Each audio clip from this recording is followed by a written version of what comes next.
இந்த எபிசோட் ஸ்டார்டிங்கில் ரையூசி செங்கு இருக்க ஃப்ளைனை அட்டாக் பண்ண ஸ்டான்லி இவங்க பின்னாடியே தொடச்சிக்கிட்டே வரான்.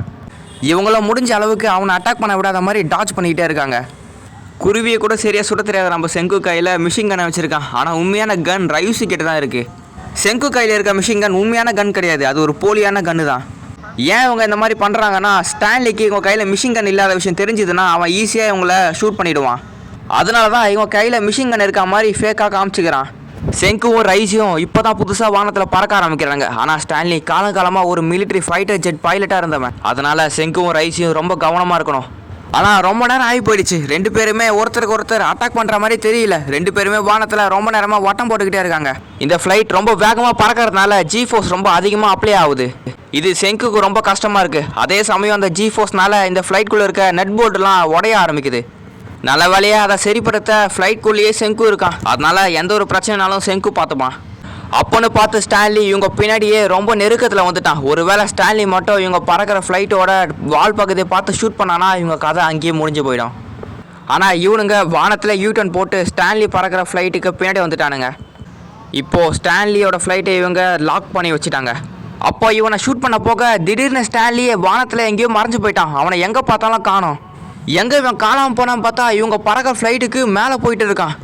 அதுவும் வெர்டிக்கலாக நேராக பறக்கிறான். இவன் இந்த மாதிரி பேராபோலிக்கான பாத்தில் பறந்து ரையூசியை கேட்ச் பண்ணுறது தான் இவனோட பெரிய பிளானாக இருக்குது. அதுக்காக தான் மேலே உயரமாக பறக்கிறான். இப்போது ஸ்டான்லி ரையூசியோட ஃப்ளைட்டை லாக் பண்ணி வச்சுட்டான். அப்போ தான் ரையூசி அவன் கற்றுக்கிட்ட மொத்த விதியுமே காமிக்கிறான். இப்போது ஃப்ளாப்ஸ் அவன் டவுன் பண்ணவும் அந்த ஃப்ளைட்டு இப்போ மேனுவரபிலிட்டி பண்ண ஆரம்பிக்குது. இந்த மாதிரி ஃப்ளைட்டை மேனுவர் பண்ணுறத அமெரிக்காவோட ஸ்டெல்த் ஃபைட்டர் F-22 ராப்டரை பார்த்து தான் ரையூசி கற்றுக்கிட்டு இருந்திருப்பான். அதுக்கு பேர் தான் கோப்ரா மேனுவர். ஆனால் இதை பண்ணும்போது என்ன ஒரு பிரச்சனைனா, எந்த நிமிஷம் வேணாலும் அந்த பறக்கிற ஃப்ளைட்டோட இன்ஜின் வானத்திலே ஸ்டாப் ஆகி நின்று போயிடும். அதை தான் ஏவியேஷன் டேர்ம்ஸில் ஃப்ளைட் ஸ்டால் ஆகிடுச்சு சொல்லுவாங்க. இந்த மாதிரி விஷயம் நடக்கும் தெரிஞ்சு தான் இவங்களோட ஃப்ளைட்டை ஏற்கனவே பயங்கரமாக அப்கிரேட் பண்ணி வச்சுருப்பாங்க. அதுக்காகவே இந்த இன்ஜினுக்கு கேஸ்ட்ரோ ஆயிலை உருவாக்கி இந்த இன்ஜினுக்கு ஊற்றிருப்பானுங்க. அப்போ தான் மாட்சு காசையை காமிக்கிறாங்க. எல்லாருமே அந்த வானத்தை மட்டும்தான் பார்த்துட்டு இருக்காங்க. ஆனால் எப்போ வேணாலும் எதிரி இந்த தண்ணி கீழே இருந்து கூட வரலாம், ஆபத்து எங்கேருந்து வேணாலும் வரலான்னு இவங்களுக்கு தெரிய மாட்டேங்குது அப்படின்னு மாட்சு காசி நினைக்கிறான். அவன் சொன்ன மாதிரியே தண்ணிக்கு அடியில் ஒரு பெரிய சப்மரைன் ஒன்று இவங்க நோக்கி மறந்து வந்துட்டு இருக்கு. டாக்டர்ஸ் எல்லாம் உருவாக்கிட்டு இருக்க ரகசியமான ப்ராஜெக்ட் இது தான் போல. அதுக்குள்ளே ஏகப்பட்ட சோல்ஜர்ஸ் இருக்காங்க. இவங்க எல்லாருமே அமுச்சு விட்டது நம்ம டாக்டர்ஸ் வேணாம் தான். அப்போ அந்த சப்மரைன் வேகமாக வந்து மதர் ஷிப்பை வந்து மோதுது. இந்த இம்பேக்டில் அந்த மதர்ஷிப் வெடித்து சுக்குநூறாக சதறுது. அதுக்குள்ளே இருக்கிறவங்களாம் அந்த சத்தத்தை கேட்டு பயங்கரமாக கத்துறானுங்க. சப்மரைனில் இருந்த சோல்ஜர்ஸ்லாம் கயிறு மூலியமாக அந்த மதர்ஷிப்குள்ளே ஒவ்வொருத்தராக வர ஆரம்பிக்கிறானுங்க. இங்கே நடக்கிற எல்லா விஷயத்தையுமே டாக்டர்ஸ் எல்லாம் செஸ் ஆடிக்கிட்டே இவனோட பிளான் எல்லாத்தையுமே கன் கிட்ட சொல்லிட்டு இருக்கான். மதர்ஷிப்குள்ளே இருந்த எல்லாரையுமே சோல்ஜர்ஸ் கட்டி போட்டு வச்சுட்டாங்க. கட் பண்ண அடுத்த சீனில் செங்குவை காமிக்கிறாங்க. செங்கு இப்போது அசிட்டோலைன் கேஸை யூஸ் பண்ண ஆரம்பிக்கிறான். அந்த அசிட்டலைன் கேஸை மேலே இருந்து கீழே ட்ராப் பண்ண ஆரம்பிக்கிறான் செங்கு. அதை வெடித்து கேஸாக மாதிரி அந்த கேஸ்குள்ளே ஸ்டான்லியோட ஃப்ளைட்டு உள்ளே போயிடுச்சு. இதனால் அவனோட இன்ஜினு பயங்கரமாக டேமேஜ் ஆகுது. இன்னொரு பக்கம் மதர் ஷிப்பில் சோல்ஜர்ஸ்லாம் உள்ளே போய் தேடி பார்க்கும்போது உள்ளே யார் ரெண்டு பேர் இருக்காங்க. அது வேறு யாரும் கிடையாது, மோஸ் அப்புறம் மாசு காசு. இவங்க ரெண்டு பேர் தான் இருட்டில் மறைஞ்சிக்கிட்டு இருந்திருக்காங்க. அப்புறமா அந்த சோல்ஜர்ஸை அடித்து மயக்கம் போட வச்சிட்டானுங்க. அப்புறமா மதர் ஷிப்போட டெக்கில் இருக்க சோல்ஜர்ஸும் இவங்க வந்து அட்டாக் பண்ண ஆரம்பிக்கிறாங்க. இன்னொரு பக்கம் பார்த்தா அசிட்டோலைன் கேஸ் பட்டு ஸ்டான்லியோட ஏரோப்ளானோட இன்ஜின் ஒர்க் ஆகலை. அதனால் பக்கத்தில் இருக்க காட்டில் அது கிராஷ் ஆகிடுச்சு.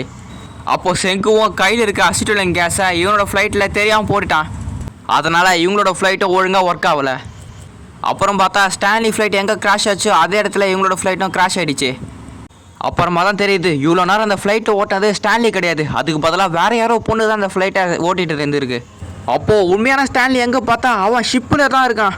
இவ்வளோ நேரம் இவங்களுக்கு தெரியாமல் மறைஞ்சி வேலை பார்த்துட்டு இருக்கான். அட்டாக் பண்ண வந்த மோர்ஸையும் மாசு கேஸையுமே ஷோல்டரை சுட்டுட்டான் ஸ்டான்லி.